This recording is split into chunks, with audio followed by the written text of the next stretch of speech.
Welcome back to Creative Excuses and to one of my biggest projects ever. This is the mod showcase and patch notes for the Baldur's Gate 3 Chocolate Edition mod. A not quite, but close to comprehensive rebalance of the game in so many ways. Comprehensive might be a little aggressive, but it's close. Let's jump into it. So what is Baldur's Gate 3 Chocolate Edition? It is a mod available through the in-game mod manager that reworks, rebalances, and rethinks many aspects of the character building process, especially regarding spells, classes, subclasses, feats, and a few other things. There are changes to initiative. There are changes to every class in the game in one way or another. There are new classes to help define origin and companion character playstyles. There are massive changes to spell balance. There are massive changes to feats balance, and there are a few miscellaneous changes. Now, if you've been around any of my mods before, a lot of this could be familiar to you. The feats changes, for example, are already mostly available on console through my feats rebalance mod. 6 of the origin classes are already available on console through my origin classes complete mod, etc. But this mod is supposed to be a one-stop shop to a rebalanced game for a fresh run of Baldur's Gate 3. My goal in designing the changes in this mod, and the quantity of changes as well, was to get basically all of the gameplay changes that I like playing with in one place with only one mod for Larian to approve for console.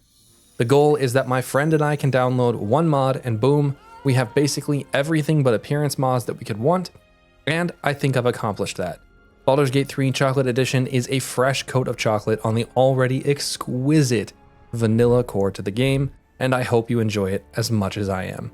If you want to read all the patch notes and see all the changes that I've made, there is a 20-page document linked in the description of this video and on the mod page, also linked in the description. Let's jump into it, and we're just going to go through these patch notes. On the side, you are seeing some gameplay of this mod just up through however long it takes us to make it through these patch notes. Enjoy the tutorial, the intro, and all of the goodness. Let's go. So the first big change that you can see here is initiative. Basically, I've had a big problem in Baldur's Gate 3, and that's that initiative is a little too powerful and makes a few other things too powerful. So in Baldur's Gate 3 in the vanilla game, initiative is a 1d4 plus your dexterity modifier, right? Well, in Chocolate Edition, it is going to be 1d8, so the dice size is doubled, plus your dexterity modifier, plus your intelligence modifier. On Tactician and above, this will apply to both players and enemies, not necessarily summons. It's a little clunky the way it had to be implemented, but that's how it is. But on lower than Tactician, this is just going to be for the player, so you'll have inherently more. You might have inherently more intelligence than enemies. Now, the big thing that this accomplishes is it nerfs dexterity. Dexterity in the vanilla game and in D&D in general is way too powerful of a stat. Dexterity governs initiative, armor class, unless you're wearing heavy armor, and is an offensive stat. And it's an important saving throw. Usually, stats only have 3 good things, 2 good things going for it. And in this case, dexterity has all of it. It's also really good for skill checks because you make sleight of hand checks all the time. Dexterity is too powerful. There's essentially no reason ever to go less than 16 dexterity on any character. I cannot think of any character in the game that I have played where I would have rather had more of another stat and less than 16 dexterity. The initiative bonus especially was just too powerful. So, in order to decrease the power of dexterity, I increased the die size of the initiative die to 1d8 up from 1d4. Now, D&D fans, you guys are like, why not just make it a 1d20? That'll nerf dexterity. Because I didn't want to, and I wanted to preserve some of the vanilla feeling of the shared initiative system, which is super important for the game, right? Like, that's a big thing that Larian did with shared initiative, and 1d4 helps achieve that to a degree. 1d8 helps keep that around. So instead I had to come up with something else. And what I came up with is that intelligence needed a buff. Intelligence, unlike dexterity, is a decent saving throw. Like when intelligence is the save, it's a pretty good save, but it's not a very common save at all. Basically the only fights that I can think of where it's relevant at all is like the final fight. And for the rest of the game, you just dump intelligence to 8 and you don't really suffer any consequences. Like ever. Like there's not enough intelligence skill checks to matter, and there's not enough combat use case for intelligence. So you just like dump intelligence so the entire party runs around dumb as a box of rocks. Not anymore. Now if you dump intelligence to 8, you will get a -1 penalty. Now the biggest penalty you can receive, the largest penalty, the maximum penalty you can receive is -1. So if an enemy has like 3 intelligence because they're a beast, they'll still only have -1 to their initiative. And the same goes for players. If you somehow get less than 8 intelligence, like if you fail some stuff in the creche, then you still only have -1. Now, what this does is it buffs intelligence and makes it a lot stronger. It means you can't dump it, and if you don't dump it, if you go up to, 10, 12, 14, you're gonna start seeing bonuses to your initiative, which is really helpful, especially because I nerfed alert. We're going to talk about that later when we get to the feats section, but now alert only gives a +1 bonus to initiative. +1. It does some other stuff, which makes it more powerful in some ways, but it's a side grade. Alert is still really good, it's just a different kind of good. It only gives +1 to initiative, so you really cannot run around with 8 intelligence unless you have a plan to make up for your initiative somewhere else. And even if you do, the die size is big enough that there is enough variance that enemies can still outspeed you pretty easily. Another thing that I did with this initiative change is, even though the player's alert is less, it's only +1, the elixir of alertness, or whatever it's called, that gives +3, if I remember correctly, and enemies that have alert still have the vanilla alert. They still get +5, so they are going to go first. So anyway, that's initiative. Initiative is now 1d8 plus dexterity plus intelligence, and this is to encourage you to build more well-rounded stats. That's a key because it is going to lower your character's power in some ways in order to not give you this super bad punishment where you lose initiative. The goal is that you build reasonably intelligent characters, and I think it's been a lot of fun when I've played with it. I've had a really good time with more varied initiative. I sometimes get the whole party going first, and I sometimes get the party spread out. And I sometimes get the party kind of clumped together in the middle with a few enemies in front and a few enemies after. It's pretty interesting. It's been a fun and good varied experience. So that's the initiative changes. Let's move on to the classes. So in the classes, there's a lot going on. The first thing is that all classes are now going to get an additional feat at level 2. This adds so much power to the game, but it also adds so much fun. As we're going to get into later, the feats have seen a lot of changes, and they are a lot more fun. If you've played with my feats rebalanced mod, you'll know that there's a lot more fun going on, I think, in the feats. And there's even a new feat in this that is not in that mod. But because you get 4 feats by default, fighters and rogues get 5 feats, and the maximum feat count is 6, because you can take 2 levels of one class, 2 levels another, 2 levels another, 2 levels another, etc., and you can get a feat every 2 levels. That will result in 6 feats, or you can do it like I have listed here, 8 fighter plus 4 of anything, or 6 fighter plus 3 classes, and so on. You can get up to 6 feats. It's insane. That adds a lot of power, but it also means you can add a lot of flavor. There are a lot of good roleplay options available in the feats. So I would encourage you to take roleplay ones as well as ones that are going to make you powerful, especially for that first feat. I like taking something in that first feat that makes the character really stand out to me and is like kind of a character defining thing. It's fun. So that's the first big change. Every class is going to get a feat at level 2. The next big change is the Origin Classes Complete mod has been integrated into this. So the 6 major Origin characters, Shadowheart, Gale, Will, Karlach, Astarion, Lae'zel, and is that all of them? I don't know, that might be all of them. They are all going to get their own special 1-level class that's going to give them a few character-defining features that can help shape the rest of your build if you choose to use it. You can always respec these characters out of these classes and use something else entirely. There is nothing stopping you from doing that, and I would encourage you to if you want to try out some of the other class changes that I've made as well. So Shadowheart is the Daughter of Darkness. The big thing she gets is level 1 caster with a unique spell list of Sanctuary, Command, Divine Favor, Guiding Bolt, a unique Wrathful Smite variant, Healing Word, Disguise Self, and Shield of Faith. She also gets to bind a dagger or a spear to herself and use Wisdom as the modifier for that weapon instead of Strength or Dexterity. which just gives her a lot of room to build into wisdom-based classes if she would so choose. There's also other ways to get that for other spell casting modifiers in the game, like you can get Charisma from Hexblade and so on. You can use Shillelagh, which we'll talk about later. Lots of stuff. But it's she's really cool. She also gets Shadow Step. Now this version has been nerfed from the version that's on the console currently. She gets Shadow Step, but she does not get advantage after she uses it. So that's been nerfed a little bit, but she can still use Shadow Step at will. So if she wants to get around, put her in some shadows and find some shadows for her to go to. This is a Sharon feature that the enemies all have. She would surely have been trained in it, so she gets it. She also gets this Dagger Expert passive, which adds her dexterity bonus a second time to melee dagger attacks, which is nice. Daggers, for the most part, are not like used as melee attack weapons, unless you're like a rogue, I guess, or you're using Orin's dagger. But she gets extra damage on it, and this actually makes it competitive with basically every weapon. It's better than using a spear in one hand, for example. It's really strong.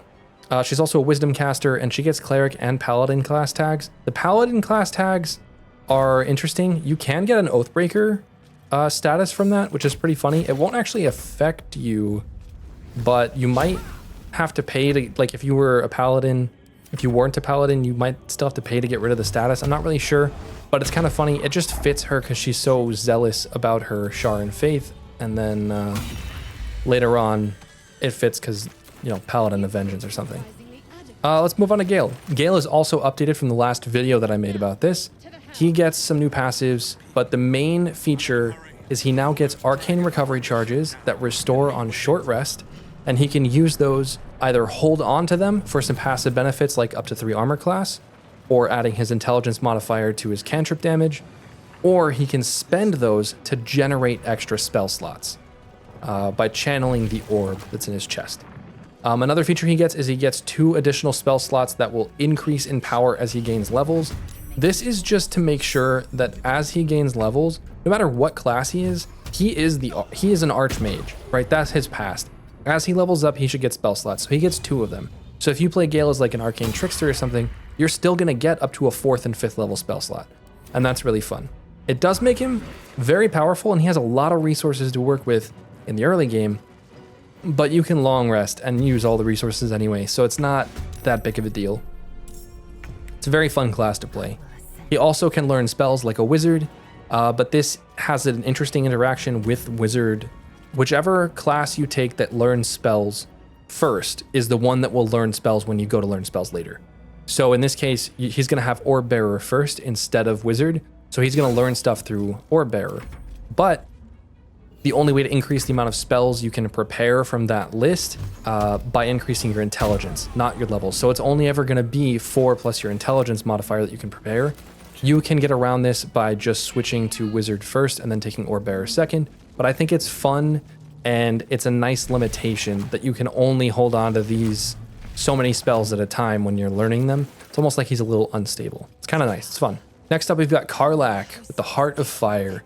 She has a passive called Hellfire Rage that causes her weapon and unarmed attacks while she is raging to deal an additional 1d4 Hellfire damage, and any fire damage that she deals while raging is also Hellfire damage, meaning it ignores fire immunity and fire resistance. It's fantastic. It's super fun. She gets 2 rage charges to fuel this with a default rage spell, but if you take a barbarian level of some sort or subclass, it will work with whatever rage that you use. This is actually changed from the other version as well. It's improved a little bit so that you can still use a wild magic rage or a wild heart rage or whatever and still get that 1d4 fire damage.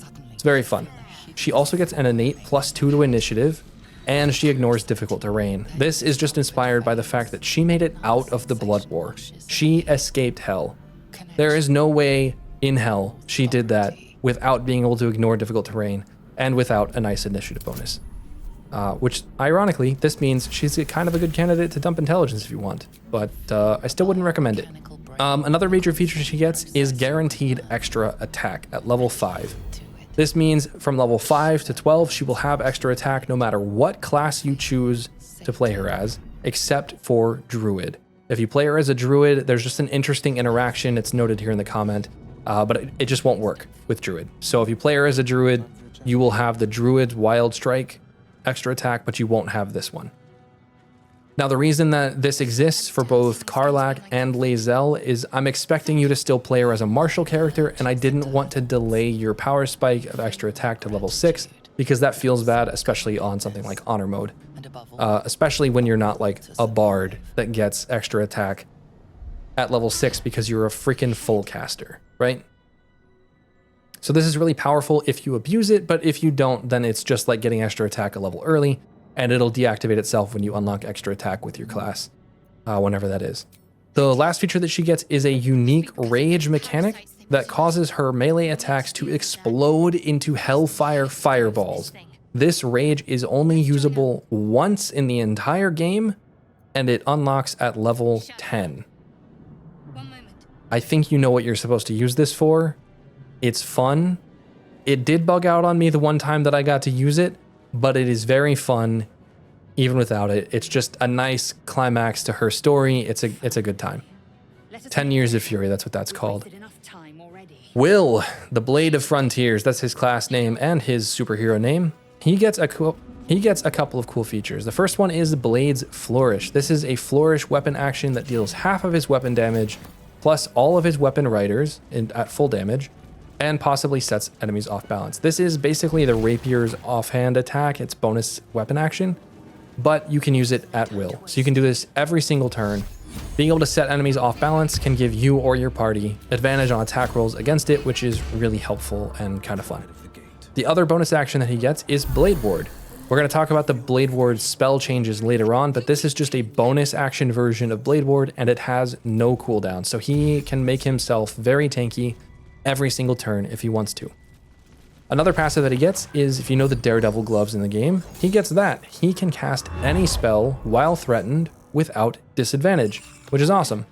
That's going to mean the Daredevil gloves effect, as well as him unlocking Eldritch Blast and Blade's Flourish, means that he can actually Eldritch Blast in melee distance and attack with his weapon every single turn of every single combat that he's not stunned or dead or otherwise disabled.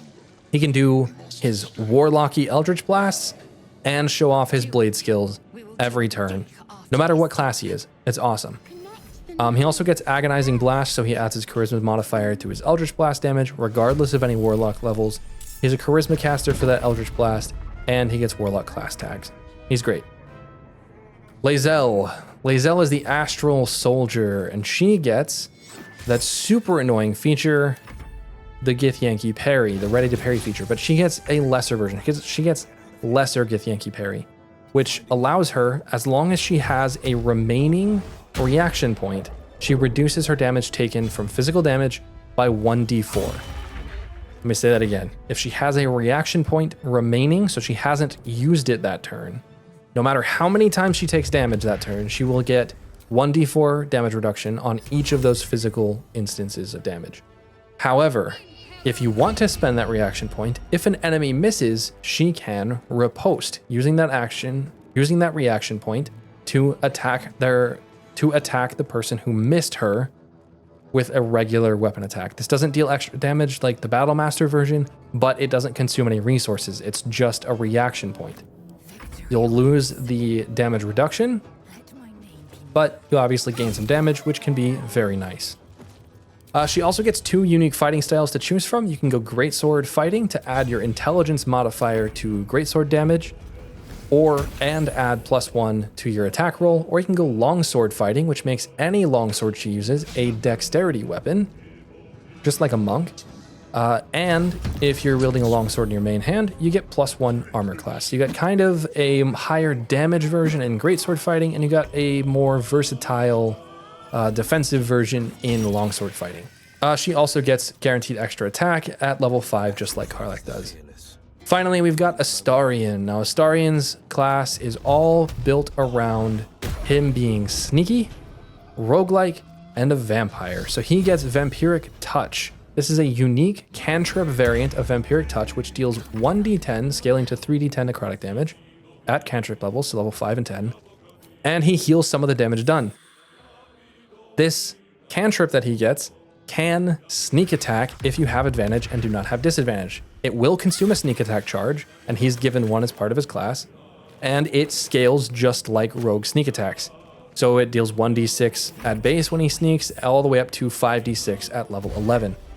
It's very powerful. It is a very, very good default action, and it incentivizes him playing in melee distance, which is super fun. But he gets to heal, so he gets to be really tanky at the same time. It's kind of fun. It's great.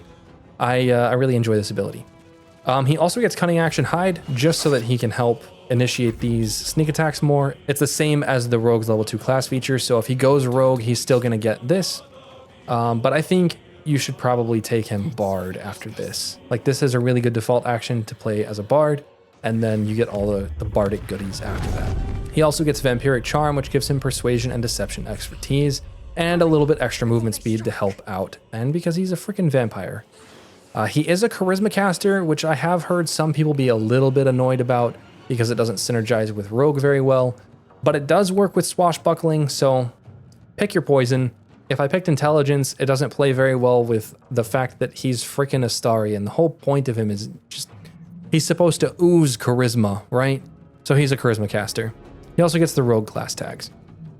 Anyway, those are the 6 major classes. There's some more dev comment thoughts here that you can read on your own time if you would like. But there are also 5 minor classes. You could also call them micro classes, and these are just going to be extra bonuses for the minor companions.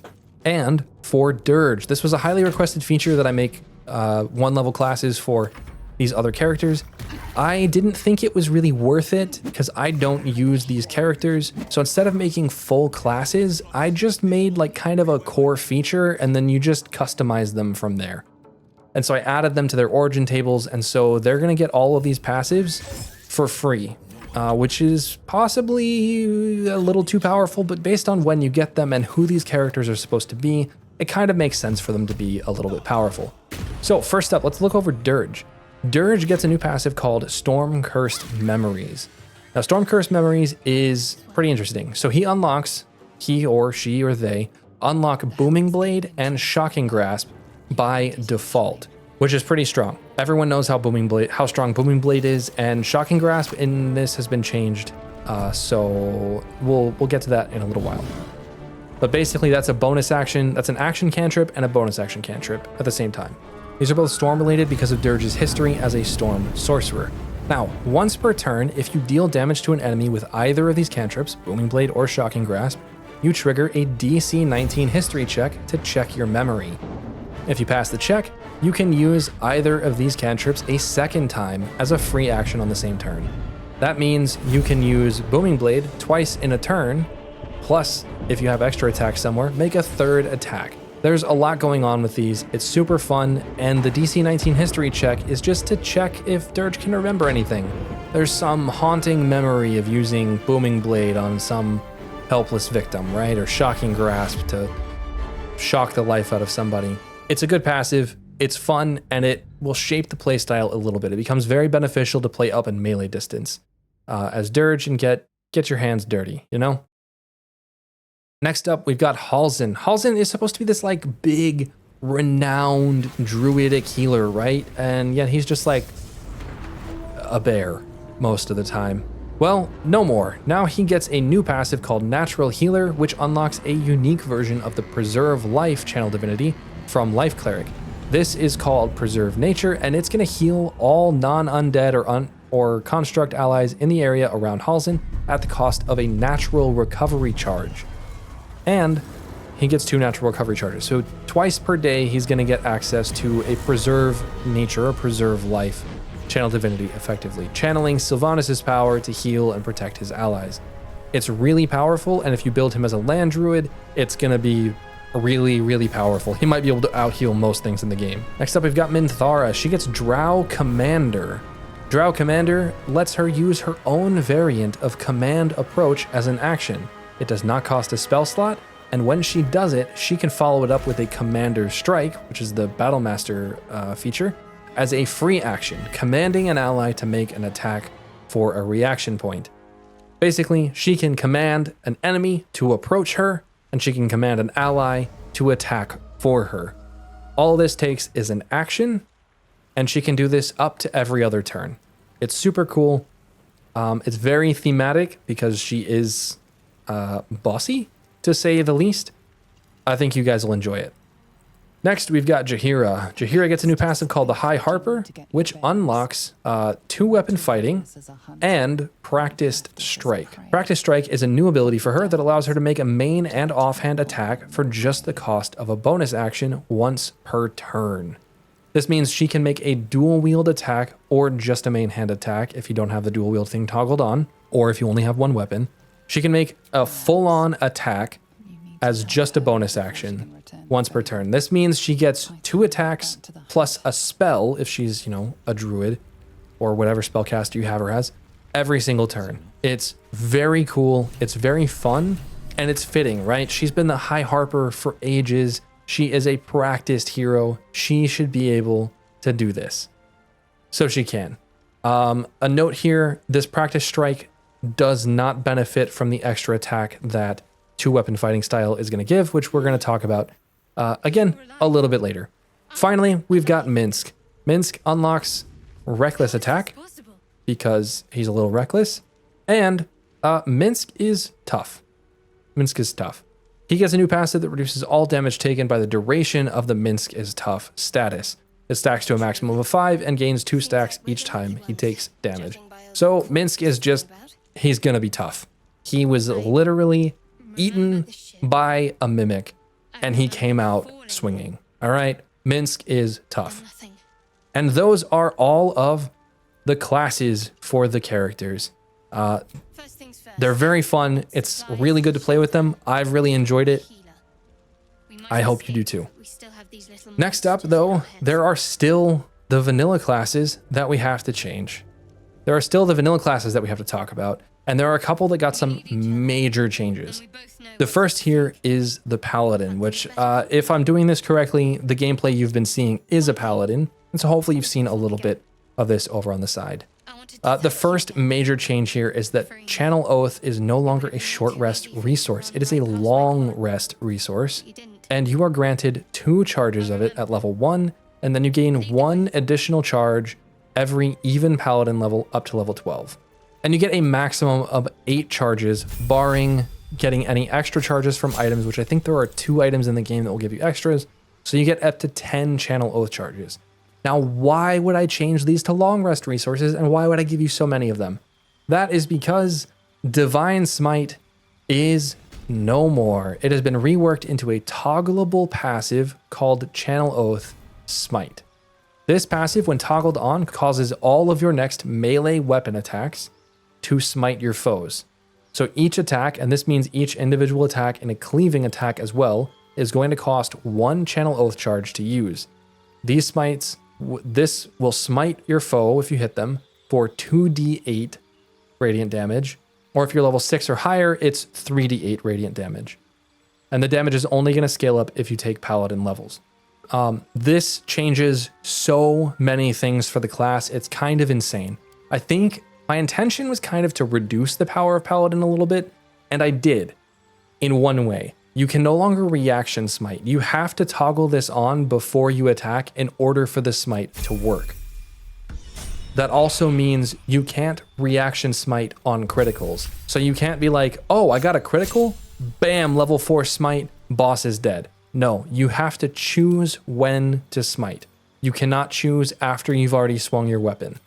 This also has like some happy role-playing consequences. If you lose your oath, if you break your oath, you lose access to Channel Oath charges, and that means you can't smite anymore, which makes perfect freaking sense, but wasn't the case before. So now that's the case.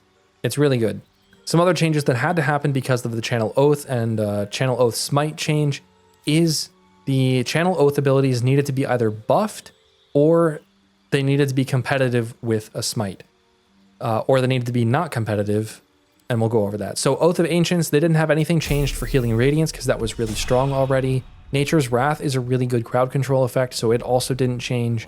And Turn the Faithless, this one did get changed. It no longer has a Channel Oath cost, but it resets on a short rest cooldown. So you can use it as often as you did before, but it just doesn't cost a Channel Oath anymore. So that's pretty good. Turn the Faithless. Oath of Devotion, Holy Rebuke now lasts 10 turns. It no longer costs a Channel Oath, and it has a short rest cooldown.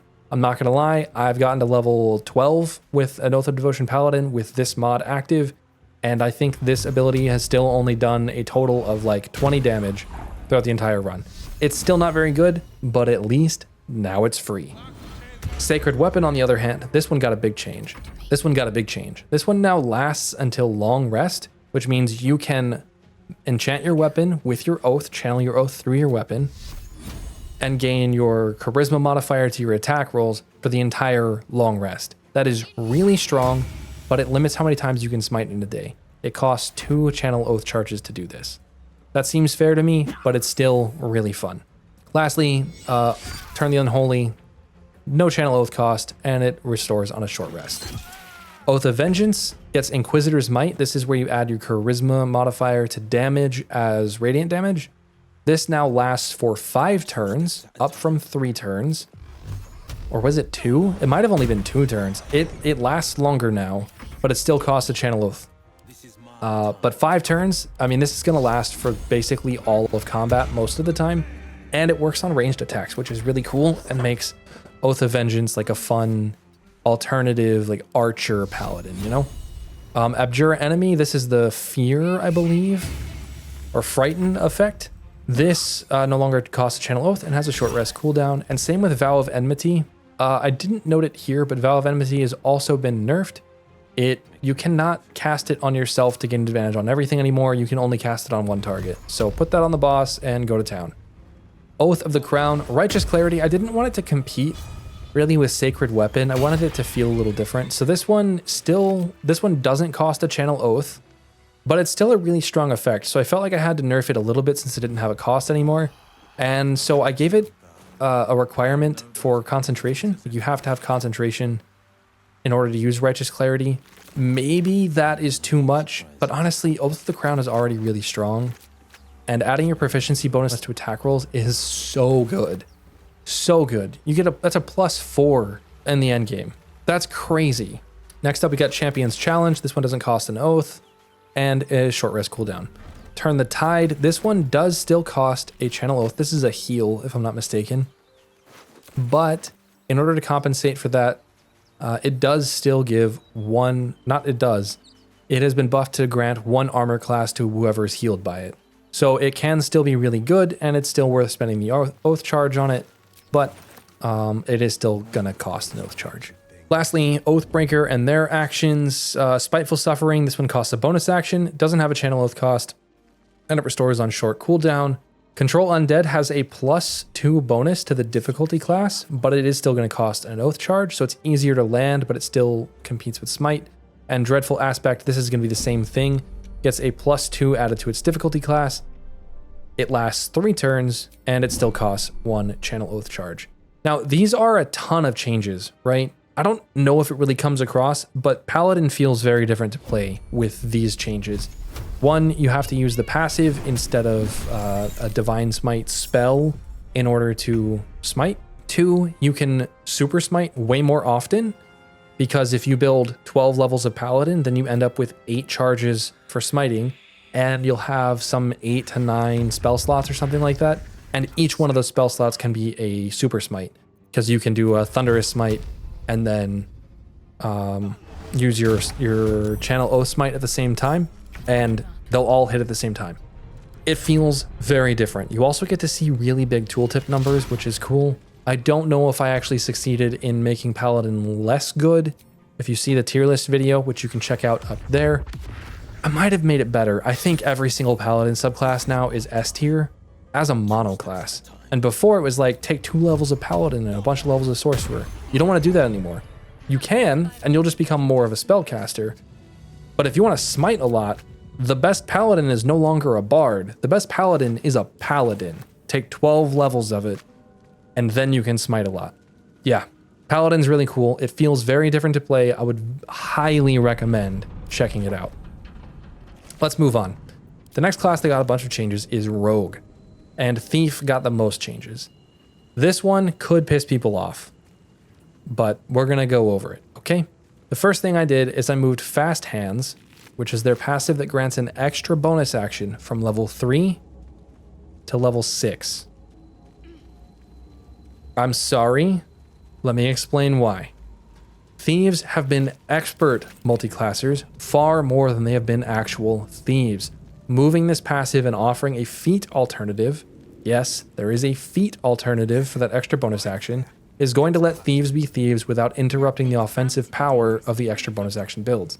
So there is a reckless feat. We're going to talk about this later, but there is a feat now that will give you an extra bonus action. Okay? So your builds aren't ruined, your setups aren't ruined, but you use a feat. And remember, everyone gets an extra feat now. You use a feat to get it, which means a lot of those setups are actually available earlier in the game. So I think that's a huge benefit. Huge benefit of moving this, because it's no longer take 3 levels of thief so that you can be a better barbarian. It's take 3 levels of thief so you can be a thief. All right? So what is a thief now? Well, a thief gets a few things. They get this passive called Fleet Feet. This is a fun passive that lets thief rogues sneak once per turn as a free action. So instead of getting a full-on second bonus action at level 3, you can now sneak for free once per turn. And this will work with Cunning Action Sneak, the regular action sneak, the Shadow Arts sneak, and the Dread Ambusher sneak. Just in case you clicked the wrong one, all of those have been covered. You can sneak for free once per turn. The next passive they get is Practice Made Pretty Good. When you make a sleight of hand check, you roll with advantage. Go steal stuff. You're a frickin' thief, man. Do it. The last thing they get is Trick Knife. This is a new ability that lets them throw up to 4 knives as an action. It doesn't require ammunition or daggers. It's a unique spell thing, all right? And the damage that these knives deal is your sneak attack damage divided by 2 plus 2 times your dexterity modifier. This throw is affected by Tavern Brawler, but it uses its own ability icon separate from the normal throw. It just benefits from it. This throw also inherits melee weapon enchantment bonuses and counts as a melee attack, but it does not inherit damage riders. It does not require advantage to target enemies, and you cannot use this and a sneak attack on the same turn. The number of targets scales with your rogue level at cantrip scaling, cantrip level scaling, so like level 5 and level 10. Basically, at level 3, you can now throw 2 knives at 2 enemies that will each deal half of your sneak attack damage plus 2 times your dexterity modifier. So you've applied your full sneak attack damage and your dexterity modifier times 4 in damage overall. That is excellent. At level 5, you can now do this a 3rd time. You can throw a 3rd knife. So now you get 6 times your dexterity modifier and 1.5 times your sneak attack. And at level 10, you get 4 of those. So now you can apply twice your sneak attack damage modifier and 8 times your dexterity modifier in 1 turn. This makes Thief really fun and different to play. You deal area of effect damage as a rogue, which is not common, and you don't have to use your bonus actions to try and get your sneak attacks in. This is just going to consume your sneak attack charge to use, and it's really powerful. It's a lot of fun. I like it. It took a little while to make this spell work, and it's really cool. At level 6, Thieves are still going to get their second bonus action, but it's now beefed up by Fleet Feet from level 3. So from level 3, they have a bonus action and can sneak as a free action. At level 6, they have 2 bonus actions and can sneak as a free action. Awesome! At level 9, it's going to get beefed up even more with Cunning Action Leap. This is a new passive that allows the Thief Rogue to jump once per turn as a free action. The combination of all of this is that Thieves are insanely mobile. They can use their bonus actions to move around, to disengage, to attack, to drink potions, to do a whole lot of stuff, all while still being able to sneak at the end of their turn if they want, or they can jump, they can throw their trick knives, they can do a lot of cool stuff. Think of the sneaky rogue in the tavern that's tossing a knife on their hand. That's what the thief is now. If you want something stolen, you use them because they get advantage on because they get advantage on sleight of hand, and they are excellent at sneaking away and getting out of dodge. Thief is now a full class on its own. It is no longer just the multi-class extraordinaire. Side note, you can also take that reckless feat with them and get a 3rd bonus action. So you can really have them use a lot of bonus actions and have them run across the entire map in a single turn. Okay, next rogue subclass, Assassin. Assassins get extra attack at level 6. That's it. Level 6, extra attack. This is going to let them take full advantage of their ability to critically hit surprised enemies, which is a lot of fun and opens up different multi-classes. No longer is it like a 5-7 rogue, a 5-7 assassin ranger split. You can go assassin 6 and 6 of spellcaster, or assassin 8 or 9 even, and 3 levels of ranger or whatever for higher sneak attack damage, and so on. You can do a lot more with it now. It just opens up the versatility a little bit, and it means at level 6, you're a little bit more powerful of a martial character than you would have been before. Very helpful, very thematic, it makes sense. Next up, we've got Arcane Trickster. This is possibly my favorite. This is possibly my favorite. At level 6, Arcane Tricksters get Trickster's Flick, a new passive that when they cast a cantrip on their turn, they roll a DC 18 Arcana check. If they pass the check and they have a sneak attack charge available, they can quickly cast a second cantrip as a free action, kind of like extra attack, at the cost of their sneak attack charge. This has a few play quirks because it kind of interacts weird with hasted actions, but I tried to solve that, so you'll see that in game if you play with it. Eventually, this is going to become a guaranteed thing if you take Arcane Trickster all the way up to the point where you get Reliable Talent, which is really good and really fun. So you can pass your DC 18 Arcana check every turn, and that means you can, throw out 2 Firebolts, 2 Booming Blades, 2 Shocking Grasps, even though they cost a bonus action, and a Booming Blade. You can basically, it means the maximum number of cantrips on your normal turn that you can throw out is 3. Or you can do like a cantrip and a sneak attack like you would before. It basically gives you more options and gives you a neat ranged option for some extra damage. And if you build into cantrips really well, then you can get this to really pop off for some really good damage. Should be fun.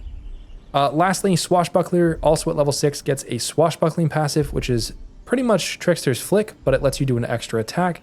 And the DC is a 24 acrobatics check. If you pass the DC 24 acrobatics check, you get to make an extra attack as a free action. Swashbuckling rogues did not need much, and this just gives them a little bit of flavor. If Jack Sparrow passes the acrobatics check, he gets an extra attack. He's earned it, all right? The DC is much higher though, because you're expected to have really high dexterity as a swashbuckling rogue, I think. So, anyway, moving on, we've got the Monk. This is the 4 Elements Monk. This is the only one that received a major rework from the monks. And this mod's been out a while, but it's not on console, so let's go over it. The new thing that they get is they get a key weapon feature, which is basically Shillelagh. It lets them use wisdom for their melee or ranged attacks, but not their unarmed attacks, instead of strength or dexterity. And you get that by casting Harmony of Fire and Water on your staff or your bow or whatever. You still need a source of proficiency for your weapon, though. You can't just cast it on anything and have proficiency. So you're not going to use this on like a greatsword unless you're a Githyanki. They also get a new passive called Nature's Plenty, which replaces the key replenishment from Harmony of Fire and Water. This is a DC 17 nature skill check when you attack an enemy or even the environment. If you pass the check, then you get a key point back. Now, what's really fun about this, especially in the early game, is it kind of creates this tension in combat. Like, I spent my key points on an attack last turn, and this turn, I want to use one of my bonus action cantrips, which Chill of the Mountain, Fangs of the Fire Snake, and Touch of the Storm are all bonus actions now.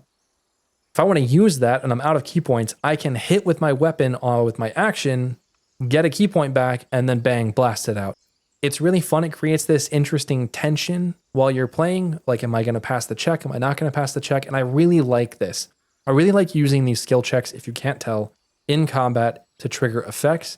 It encourages building a little weirdly, just so you can maximize the use of your class. It's a lot of fun. Like I said, Chill of the Mountain, Fangs of the Fire Snake, and Touch of Storm are all bonus actions to use, and that's because they've replaced Flurry of Blows. 4 Elements Monk no longer gets Flurry of Blows. You cannot offhand punch twice with your fists. Sorry, but you can cast spells with your bonus action. Another thing that happens is a lot of the spells that the 4 Elements Monk gets, they now scale much better. Like way, way better than they did before. Some scale at level 5, some at 7, some at 9, and some at 11. It's not always told which ones are going to scale, but you can read the tooltips and it'll show up. Fangs of the Fire Snake is now a wisdom attack roll. Chill of the Mountain is counted as a melee attack roll, so you can use it in melee range, even though it's still basically a Ray of Frost. One of the spells you unlock at the end of the class, Ride the Wind, which is just flight. This no longer requires concentration. So if you want to fly as a monk and sacrifice one of your like 2 known spells at that level to do so, you get to fly all day. It's worth it. It's not a big deal, especially since there's another way to get flight. This still isn't very good, so whatever. There are a bunch of spells that have been added, especially at the higher levels, and they all kind of line up with what I did to Flames of the Phoenix. Flames of the Phoenix was like the 4 elements fireball, and this now costs action, a bonus action, and 6 key points, whereas it used to only cost 4 key points, right? But it deals 12d6 damage. Whereas it used to be a level 3 fireball, now it's a level 6 fireball. It is so much better. It is so much more fun. And as I say here, Sozin's Comet is here. Flames of the Phoenix is now good, and it's kind of really satisfying to roll up and just kaboom, right? Especially since I think Flames of the Phoenix has its own unique audio where it makes like a bird cawing sound, and I think it's got a little bit of unique visuals too. I see blue fire pop up a little bit when it goes. Flames of the Phoenix feels great. It's awesome. But there are other spells now. Like there's a Destructive Wave variant. I think there's a Wall of Ice variant. There's a Sunbeam variant. And there might be something else. I've added a bunch of spells. Super fun. If you take 4 Elements Monk all the way, you're going to have an absolute blast. It is a huge blaster caster throughout the entire game. And I have really enjoyed playing it when I've made it through the game before. Next up, we've got the last major class change, and that is to the Champion Fighter. Champion Fighter now has a new passive called Champion's Power. This is a new passive that you can activate to grant your melee weapon attacks increased damage equal to your proficiency bonus. At level 7, this is going to be upgraded to Improved Champion's Power, which reduces the number required to roll any critical hit by 2. So Champion's Power gives you extra damage and extra critical chance. Champion's Precision is the opposite end of the coin. This one adds half of your proficiency bonus, rounded up to your attack rolls, so a maximum of 2 to your attack rolls. At level 7, Improved Champion's Precision causes all of your weapon attacks, including your ranged attacks, to ignore resistances. No longer will those enemies be able to stop you. You are too precise. Now, you can only have Champion's Power or Champion's Precision active. You cannot have both of them unless... If you take this all the way, at level 10, you unlock Champion's Surge. This is a new passive feature that activates when you action surge. When you action surge, you get the effects of both Champion's Power and Champion's Precision, adding your proficiency bonus to damage, adding half your proficiency bonus to accuracy, reducing the number you need to roll a critical hit by 2, and ignoring resistances to your damage. It's so good. Champion is so good. This is like the default fighter to me now. It's very fun. It doesn't consume resources. You just hit stuff really hard. Its only disadvantage is it doesn't really work as a ranged attacker. That's it. Like the critical hit and the ignoring resistances, those do work with ranged attacks, but you don't want to play a champion as an archer. You want to play a champion as a freaking champion. Go smack something with a big ass sword, all right? It's super fun. I did remove improved critical, but that doesn't matter because you're eventually going to get a better version of it anyway and improved champion's power. So there you go. Champion Fighter, also very fun, very big bonks. It's a great time. But those are just the big class changes. There are still some small class changes. Let's go over those. Wild Magic Barbarian. This one gets a new toggleable passive. Basically click the button and it uses a reaction point to trigger a Wild Magic Surge from a new custom list. Sometimes this will literally just Thunderwave. So have fun accidentally Thunderwaving your allies off a cliff. It's a blast. It's called Wild Magic Gamble for a reason. It's just, I don't know. It's literally there for fun. It's for some flavor. That's it. Yep. That's it. College of Swordsbard. This one got nerfed. Ranged Slashing Flourish can no longer target the same enemy twice. We all know that's how it should have been from the beginning, and it just never got changed. It just never did that. This was overpowered. This has been changed. You can no longer do this.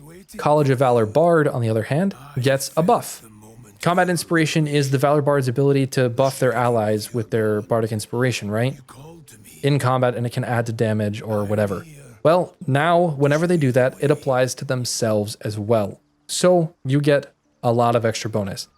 A weird bug with this is that if you use Bardic Inspiration or use Combat Inspiration in dialogues for yourself, it will actually apply a 2d6 bonus. So having a Valor Bard in your party makes dialogue kind of trivial, but I don't know why it does that, and I don't know how to fix that. So if you do, hit me up. I don't know. Valor Bards also get a fighting style. You can choose from archery, defense, dueling, or protection. Yes, archery. So the College of Valor Bard can make a better archer, sort of, than a swords bard. Kind of just a different archer. It's kind of cool. So you can command and inspire your allies from the back lines or the front lines. They also get fortitude, which increases their health by 1 per bard level. They're going to get 12 extra health just for being a Valor Bard. It's great. Here's a fun one. Trickery Domain Cleric. I reworked Invoke Duplicity because this thing sucked in the vanilla game. On tabletop, Invoke Duplicity sounds awesome. You can cast spells around corners. You can do all kinds of cool stuff. In this game, you can't do any of that. No fun. Somebody else, I think, has fixed it somewhere, but I don't know how to do that. So I turned it into another skill check in combat. It's a toggleable passive. You click it, and it will consume a Channel Divinity, and it will trigger a DC 16 Deception check to impress your god with your trickery. If you pass the Deception check, you can cast any spell as a free action on that turn. If you fail the check, you can cast any cantrip as a free action. Again, I really like this skill check and combat thing. I think it's a really fun way to build out these classes, and this is a fun one. You get to really manipulate the action economy with this. If an enemy passes a save, you can roll this, and if you pass it, you can try again as long as you have a spell slot. It doesn't make spells free, it just lets you cast an extra one. It's a lot of fun, and it makes Shadowheart's default class actually good. The second thing I did to Trickery Domain Cleric is I replaced Pass with Trace with Shadowblade at level 3. It just makes sense, and Pass with Trace was already redundant with some of Trickery Domain's class features, so screw that. Get Shadowblade. Trickery Domain is now sick. Use an action to cast a spell, put Shadowblade in your offhand, and poke somebody. I don't know. It's great. Next up, we've got War Cleric, and War Cleric gets kind of an interesting buff. At level 8, they get extra attack. That makes sense. They're a freaking War Cleric. Otherwise, as I say here, without this, a Swords Bard just makes a better War Cleric because they get Spirit Guardians too. And I think they get Hold Monster? Yeah. Well, War Cleric now gets extra attack at level 8. They get Hold Monster at level 9, I think. They're a great class. If you see the tier list, I put War Cleric in S tier because their spell list is fantastic. And now with extra attack, they're just a really, really powerful character to have around. They're awesome. Next up, we've got the Monk base class. This is for all monks that I did this. I nerfed Stunning Strike a little bit. Stunning Strike is way too powerful. You just get to spam it over and over and over, and it just kind of wins the game. So I increased the key point cost on it from 1 to 2. This is going to make it more expensive to use, no matter what. The way it works now is it's going to cost 1 point to cast the spell, to try it, to throw the attack, and then it's going to cost 1 extra key point if you actually hit the attack. So it's going to cost 2, and this is just going to make it harder to stun bosses, hopefully. Hopefully. Way of the Shadow Monk also got some changes. Their dark vision now lets them see through magical darkness, which just seems reasonable. And they also get a level 2 version of Shadow Blade that costs 2 key points and does not count as a spell. It is a Shadow Arts Shadow Blade. So they're going to be running around bopping people with the Resonant Stone as well. Next, we have the Ranger. This is the base class. These aren't actual changes to the Ranger classes per se, but the spells, Hail of Thorns, Ensnaring Strike, Conjure Barrage, and Lightning Arrow are all noticeably buffed, and we're going to talk about those later.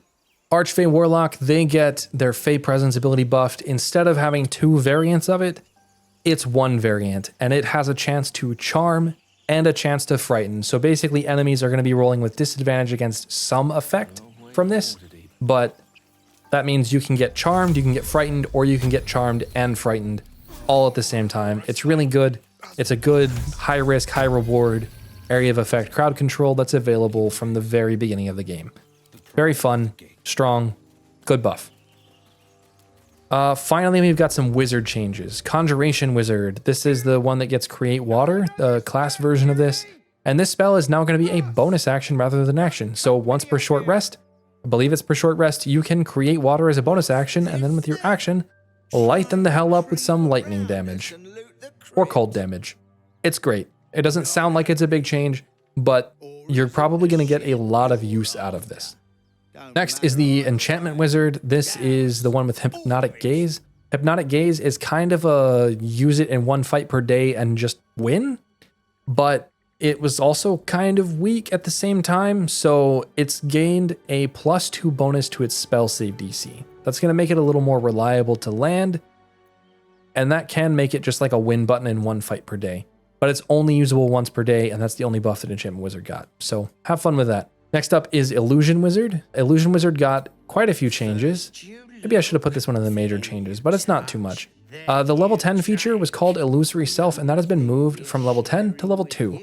Once per short rest, you can turn an attack that would hit into an attack that would miss. That's it. It's basically a short rest shield. There was no reason for this to be a level 10 feature. That is way too high. At level 6, they get Third Eye Dark Vision and See Invisibility. The Dark Vision variant is going to give full dark vision. You can see through magical darkness as well. And See Invisibility lets you see invisibility. At level 10, they get Greater Illusory Self, which means when Illusory Self is used, they're automatically going to cast Mirror Image on themselves. Very powerful, turns 1 miss into hopefully 3 misses, which is pretty good.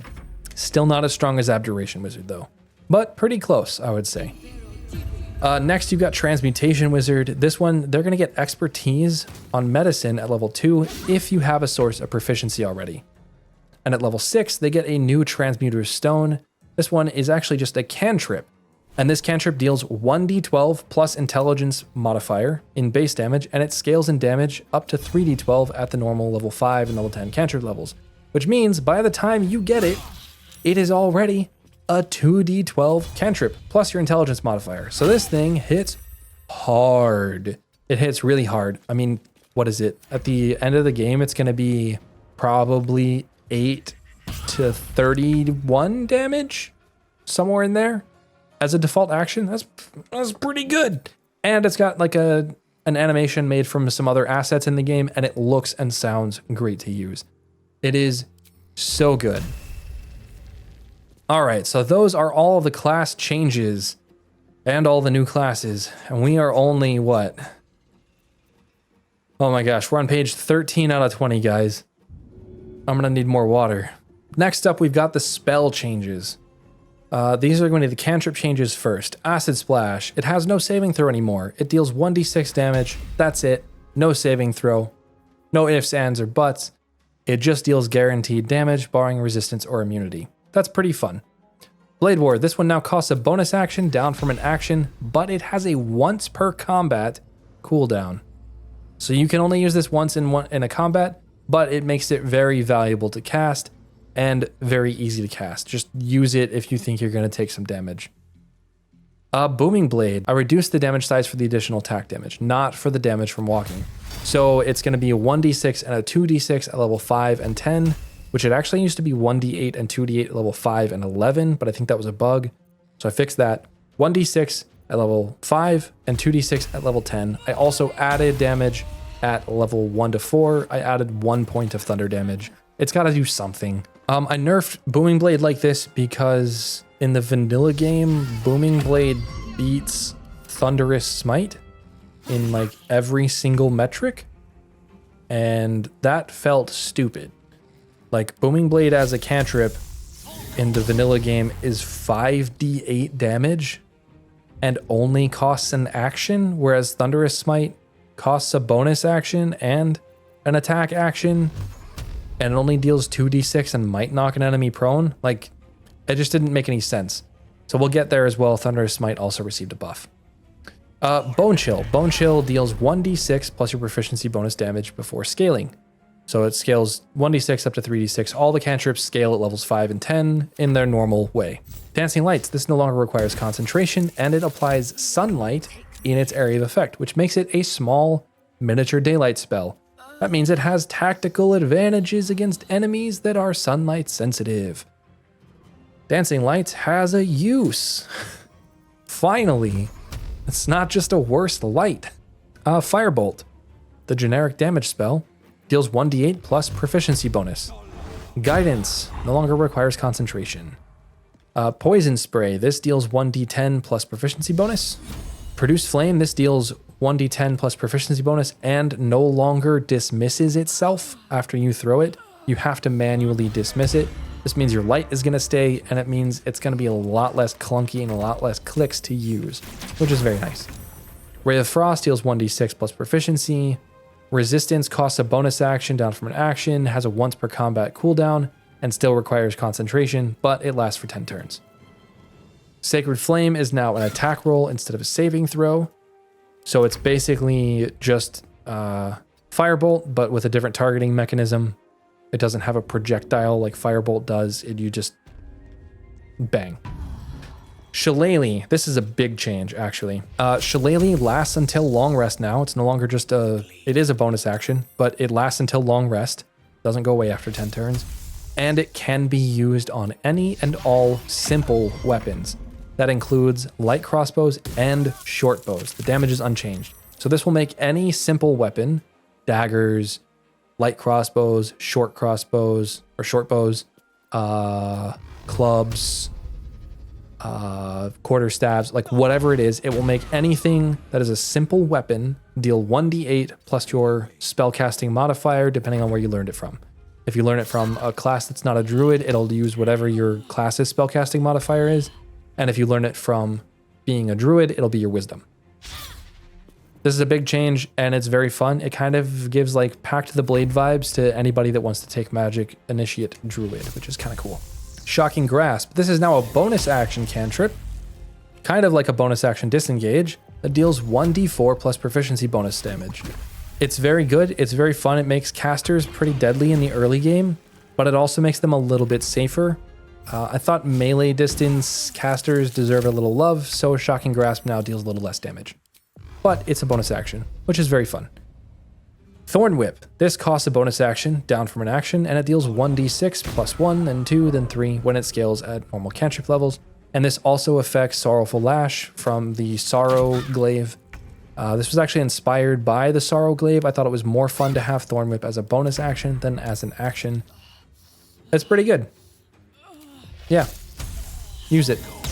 True Strike. This gets the treatment the Blade Ward did. It costs a bonus action to cast with a once per battle cooldown, but it also isn't consumed on an attack against the target. So you get 2 turns with advantage on 1 target per battle at the cost of a bonus action. Pretty strong, but not broken because it has a cooldown. Finally, Vicious Mockery. Dear God, make this spell deal some damage. It deals 1d8 plus proficiency bonus. It's a saving throw. That's really hard to hit, man. I don't know. It should deal more damage. But this damage does not apply to Dirty Trick, Vicious Mockery. That's a bonus action version, so it still deals 1d4. All right, Arms of Hadar. We're on to level 1 spells. Arms of Hadar, it adds your spellcasting modifier to damage. Bane, it no longer requires concentration. Burning Hands. This one, level 1, not affected, but after that, upcasting it increases damage by 2d6 because melee distance should be rewarded over a ranged fireball. That means at level 3, Fireball is 1d6 better. At level 4, Burning Hands and Fireball are the same. At level 5, Burning Hands takes over. And at level 6, Burning Hands is a freaking monster. Burning Hands, very cool spell. Upcast it all day long. Color Spray. This one costs a bonus action down from an action. So you can blind enemies with a bonus action now. Cure Wounds. This was never worth spending a spell slot on. It's barely even worth casting with an action, but it no longer consumes a spell slot. It just can't be upcast past level 3, and it can only be cast a maximum of once per turn. So basically, it's a free in-combat heal, but it can only be cast in combat, but it doesn't cost a spell slot, so it's cool. Cure Wounds. Great spell. Divine Favor. This is 1d4 radiant damage on your weapon attacks. It's a bonus action and it lasts until long rest, but it still requires concentration. So it's like a slightly less damage version of Hunter's Mark, but you don't have to recast it on enemies. Ensnaring Strike. This no longer requires concentration, but it lasts for 3 turns down from 10. Entangle. This no longer requires concentration. Expeditious Retreat. This is a pretty big change. This lasts for 5 turns, down from until long rest, but it no longer requires concentration. Additionally, casting the spell is actually a free action that costs a spell slot. So, but subsequent dashes still cost a bonus action. So basically, this is a free action dash. It is such a massive quality of life for casters that use it. Oh my gosh, being able to get into position. Oh, it feels so good. This is one of my favorite changes in the entire game. Actually, like in the whole mod, this is one of my favorites. Fairy Fire. This one gets a +2 bonus to its DC. So it's going to land more reliably, especially in the early game. That feels fair. It's a debuff that does nothing on its own. Like, it doesn't deal damage, and it only enables other people to deal damage, but it doesn't actually lock an enemy down. It's just, yeah, it needed a buff. So it gets a +2 to its spell save DC. False Life. This one gets a big change. It gives the same amount of HP, but it gives increasing damage reduction every other upcast. So at level 1, you get 1 damage reduction, and at a level 5 spell slot, level 6 spell slot, you get 3 flat damage reduction. Just makes it a little bit more valuable. This probably can stack with a few things to absurdly high values and legitimately make you invincible. If that happens, I'm sorry that you abused the game. You don't have to, just so you know. Goodberry, these now heal more. I think. I'm pretty sure they heal more. They're 3d4 per berry now. I think they're better than potions. So that's kind of nice. Guiding Bolt. This is a weird one. I'm not actually, I might go back and fix this or change this at some point. But upcasting the spell no longer increases the die by like 1d6 each time. Instead, it increases the die size from from spell slot level 1 to 4. And then at level 5 and 6, it increases the die count up to 6d12. So at level 1, this is going to deal 4d6. At level 2, this is going to deal 4d8. At level 3, it's going to deal 4d10. And at level 4, it's 4d12. But then at spell slot level 5, it's 5d12. And at level 6, it's a 6d12. So, I don't know. I like chunky numbers. I don't know. That's fun. But I don't know if it actually like buffed it or nerfed it or is just kind of a side grade. But it's still fun to cast at level 1. Whatever. Hail of Thorns. This is another big change. This spell now works with extra attack. And it doesn't cost a bonus action anymore. And it still deals half of its damage on a miss. Basically, it doesn't have a saving throw. It is all attack roll. All of its damage can critically hit. And you can cast it twice in a turn because it's just a weapon attack. Hail of Thorns is cracked. If you take like 2 levels of Ranger to get Hail of Thorns and then take the rest in Druid or something, you can have a Hail of Thorns that hits like a truck, like 60 plus damage, which is pretty cool. Heroism. Heroism now also applies the effect of Bless. So this is like at level 1, this is like a single target Bless. At level 2, it's 2 targets. Level 3, it's 3. Level 4, it's 4. But it also, I think, prevents you from being frightened and gives you temporary HP every turn. And it doesn't require concentration, so it can't be removed. It's really strong, but you have to be in melee distance in order to apply it to people. So if you want to use it in combat, you all have to group up and then heroism together. I think this change also affects the Gloves of Heroism, which might buff paladins through the roof on accident. So not sure. Still going to test that. Longstrider. Quality of life. It affects all enemies in the area. Thank God. Protection from evil and good. This and Shield of Faith have the same change, and it's that when you initially cast it on someone, it gives them the disadvantage, like enemy. It gives the same effect as the vanilla game for 5 turns, but it doesn't require concentration. And it gives you the ability, if you received the original cast of the spell, it gives you the ability to recast that protection from evil and good for the rest of the day for 5 turns. So effectively, you can apply this to one person in your party, and then they can use a bonus action each turn to apply it to another team member. It makes sense if you see it in practice. It's hard to describe. But basically, doesn't require concentration. You get it for 5 turns, and you spend 1 spell slot to get it for the whole day. But you have to reapply it throughout the day. And Shield of Faith has the exact same thing. So it's not a concentration, and it's not 2 armor class all day. It's 2 armor class when you reapply it. Yep. Searing Smite. Searing Smite only lasts 5 turns, down from 10, and it no longer requires concentration. Thunderous Smite. Thunderous Smite now deals 2d6 damage, scaling to 2d8 and then 2d10 at cantrip level, so 5 and 10 respectively. So at level 10, it's going to be 2d10 instead of 2d6. It's not a huge buff, but it does make it meaningfully better than Booming Blade. It makes it worth casting, in my opinion.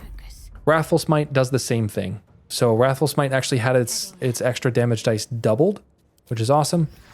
And then it increases even further from there. So Wrathful Smite is worth using. This scaling does not rely on upcasting. It is just any version of this spell cast will deal 2d6, 2d8, or 2d10, depending on what your character level is. Shadowheart's Wrathful Smite, on the other hand, is a unique variant that deals 1d6, then 2d6, then 3d6, which you'll see in the game when you play this mod. Okay, level 2 spells. Luckily, these lists are getting shorter.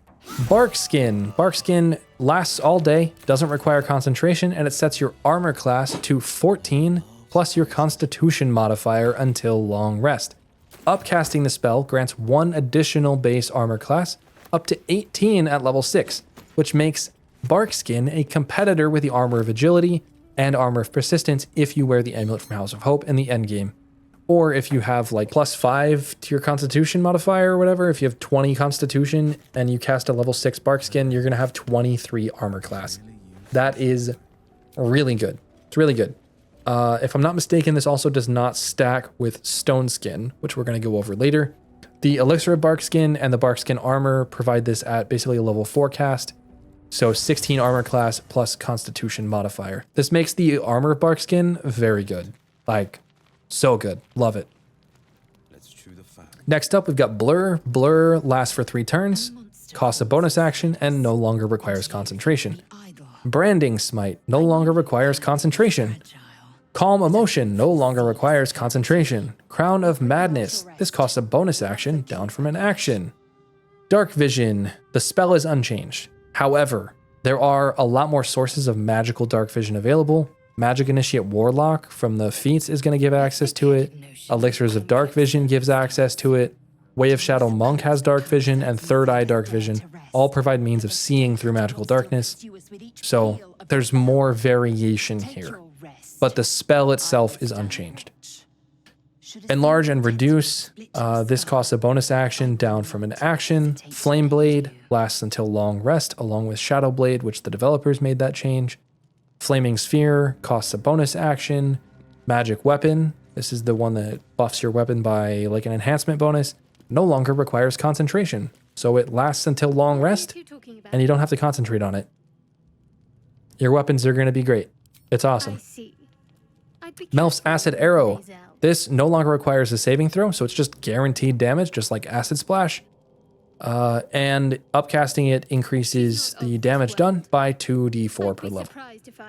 Mirror Image lasts until long rest. No longer do you have to metagame it. You can just cast it at the beginning of the day, and your first fight, you're good to go.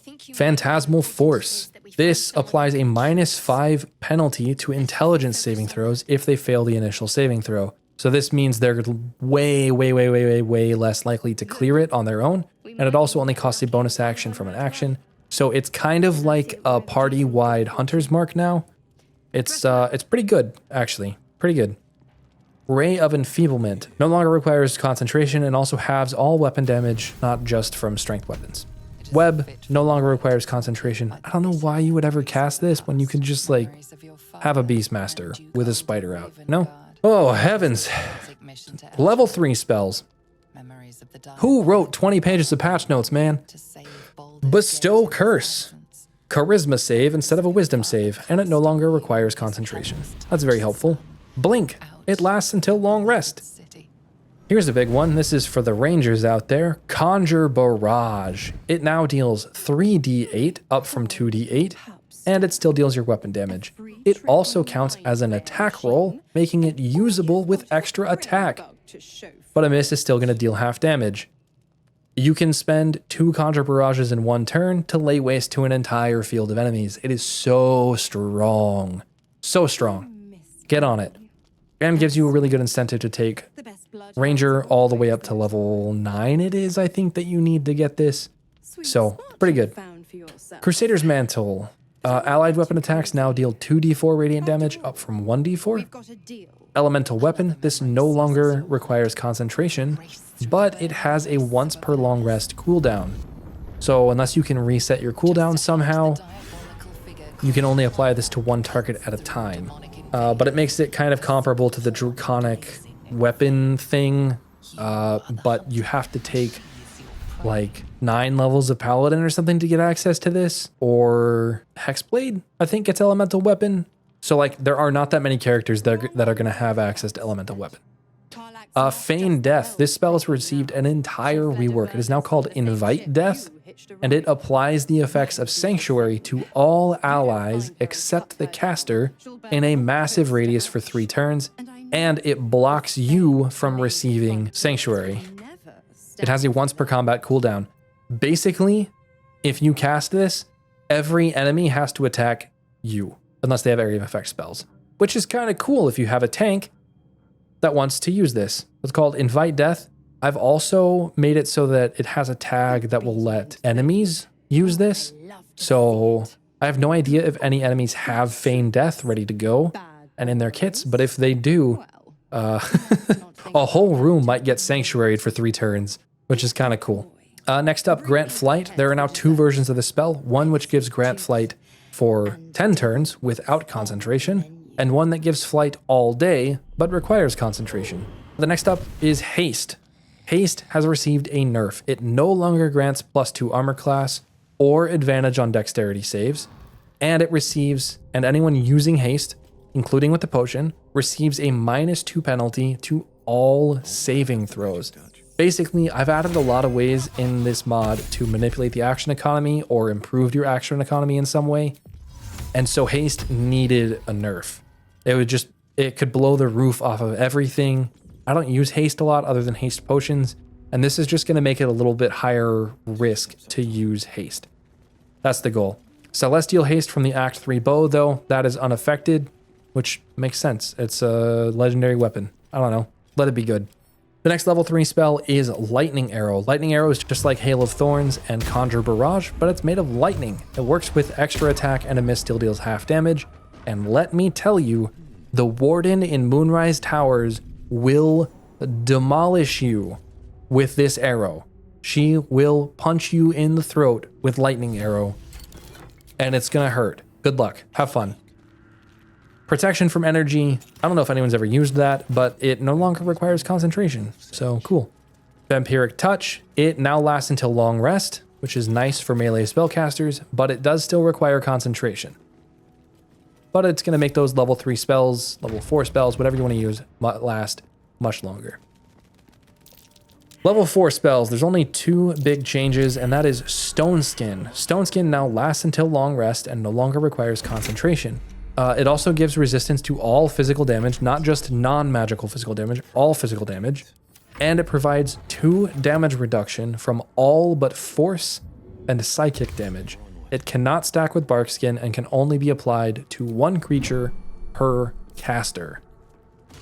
I've also made the scroll of Stone Skin the value of a level 6 spell scroll, so it should be a little harder to gather unless you're like, I don't know, cheesing the economy in some way.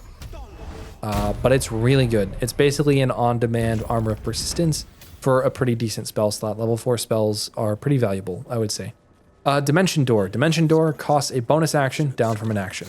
So it is an AoE or a group Misty Step for a bonus action. It's great. Level 5 spells. Flame Strike gets a damage buff. It deals 8d6 fire and 5d6 radiant. I think that's like 2d6 higher than a level 5 fireball, something like that. Maybe it's 1d6 higher. It's not much. I don't know. It deals a little more damage on its upcast as well. No big deal. Wall of Stone. This no longer requires concentration, so you can just throw up a wall of stone and it's there. So, yeah. I don't know. Have fun blocking your friends off in group play. That's what I imagine that's going to be used for. Level 6 spells, Circle of Death. This spell really sucked in the vanilla game. There was like no reason to ever use it. It was a level 6 spell that did as much damage as a fireball with like no other effect other than it's a big radius.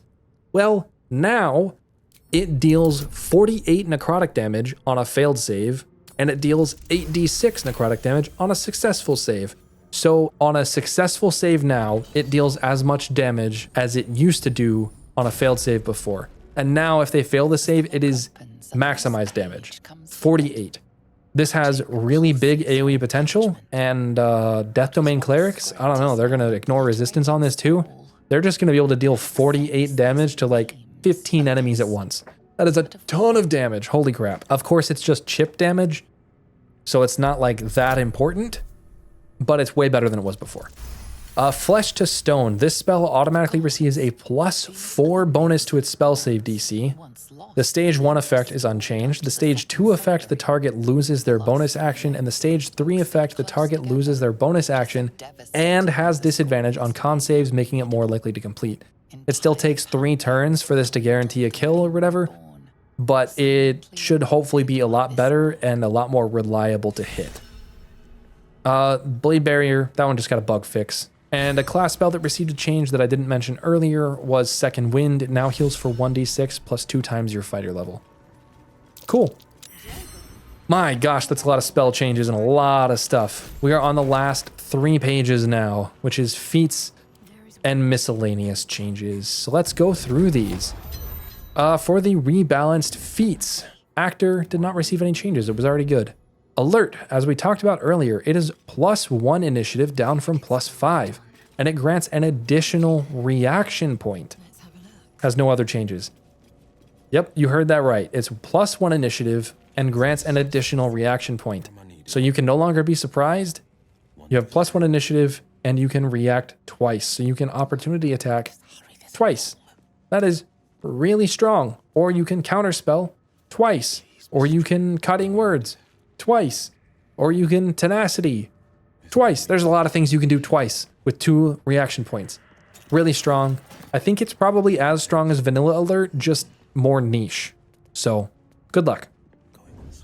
The Elixir of Vigilance is only +3 initiative, and Vanilla Alert enemies, they still have +5. So they're gonna go first, especially in this mod. Almost certainly, unless you're like a dexterity wizard. I don't know. Athlete.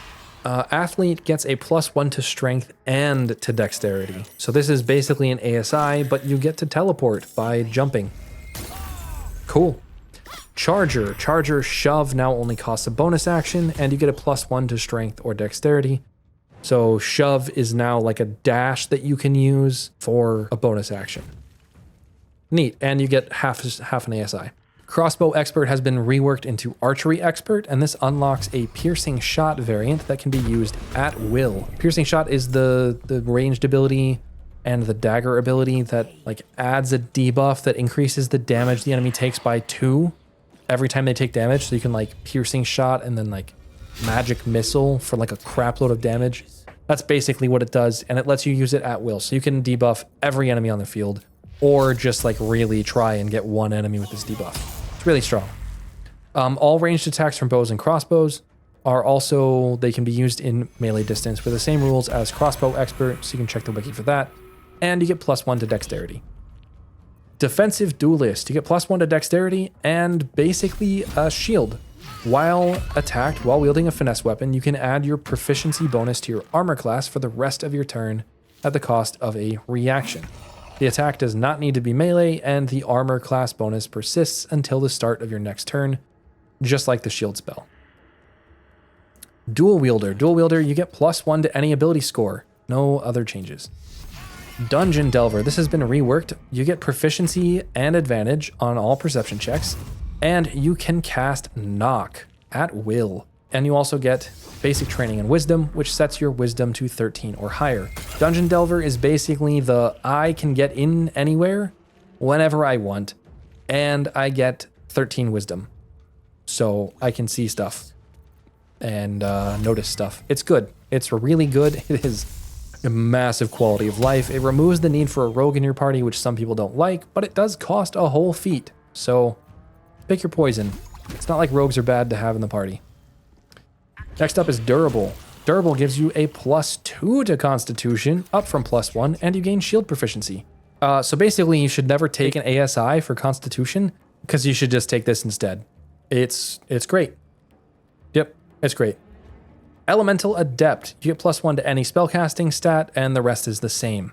Great Weapon Master. You're going to get a -2, scaling to -4 penalty to attack rolls, down from -5. But damage now scales, instead of just 10 flat the entire game, you get 1d4, then 2d4, then 3d4, scaling at levels 1, 5, and 10, respectively. So this is going to reduce the damage that you deal in the early game, and the high end of the damage is actually much higher because you can critically hit with those damage dice and double them. So the damage is relatively close to what it is in vanilla, but it spreads it out. It's no longer like God tier in the early game and God tier in the late game. It's good in the early game and it's God tier in the late game. Heavily Armored, you get +1 to any ability score and you get +1 AC just for having it. No other changes.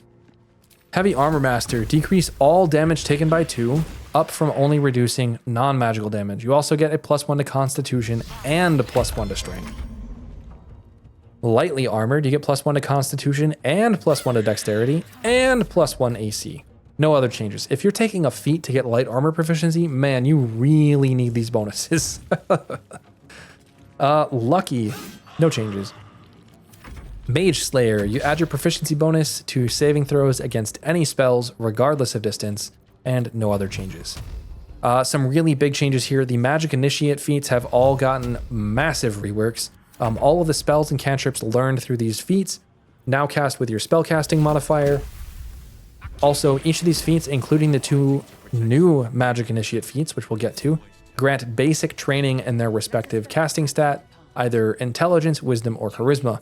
Basic training sets the ability of that to 13 if it wasn't higher already. So for Bard, they're going to get 13 Charisma as a minimum. They're going to gain Musical Instrument Proficiency. They're going to learn a level 1 Bard spell that can be cast once per short rest, and then the Bard cantrips. Magic Initiate Cleric gets another unique bonus. They get +1 to attack rolls and saving throws as a permanent blessing. Of course, it's lost on respec. They also get to learn 1 spell that can be cast per short rest, and the cantrips. Magic Initiate Druid, they get to a wild shape into a cat at will. They also learn 1 level 1 spell that can be cast per short rest, no other changes. Magic Initiate Sorcerer, they learn up to a level 2 sorcerer spell. Whichever spell you learn is going to be cast at its base level, it cannot be upcast. And they're going to learn the cantrips like normal, and of course get 13 Charisma. Magic Initiate Warlock, you're going to make a deal with a minor being, like a minor fae or a minor fiend or a whatever. They are going to learn 2 Warlock cantrips and 1 Warlock invocation from the level 2 invocation list. They do not learn any Warlock spells. Magic Initiate Wizard, you learn 2 spells from the Wizard spell list, because wizards learn a lot, you know? And both of those spells can be cast once per short rest each. There are no other changes. Martial Adept. This is out of the Magic Initiates now. You gain 2 Battlemaster die per short rest, up from 1, and you get basic training in Strength, Dexterity, or Constitution, which will set any of those stats to a minimum of 13.